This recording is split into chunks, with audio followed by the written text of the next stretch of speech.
আমাদের কম্পিউটারের মধ্যে যখন আমরা একটা কম্পিউটার ওপেন করি, তো সেই ক্ষেত্রে কম্পিউটারের পাসওয়ার্ড কীভাবে ক্রিয়েট করতে হয়, কম্পিউটারে আপনি যদি কোনো ছবি, আপনার যে কম্পিউটারটা আছে সেটাতে ছবি কীভাবে সেভ করবেন বা সেট করবেন সেটা দেখাবো। সম্পূর্ণ ভিডিওটা দেখবেন, চ্যানেলটা সাবস্ক্রাইব করে রাখবেন।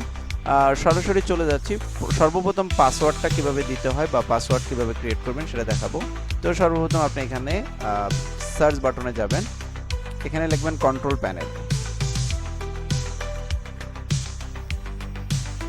আচ্ছা, কন্ট্রোল প্যানেলে আসার পরে দেখেন এখানে ইউজার অ্যাকাউন্ট নামে একটা অপশন আসছে। এই অপশনটা বাই ডিফল্ট আপনার কম্পিউটারে দেওয়া থাকবে, সেটা এখানে ক্লিক করবেন। দেন এখানে দেখেন ইউজার অ্যাকাউন্ট, এখানে একটা ক্লিক করুন।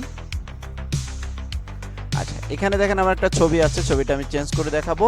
দেন আপনি হচ্ছে যদি পাসওয়ার্ড চেঞ্জ করতে চান, চেঞ্জ ইউর অ্যাকাউন্ট নেম, এই যে যেমন অ্যাকাউন্ট নেমে যদি ক্লিক করি, এখানে যদি দেই আমি শুধু তানিম,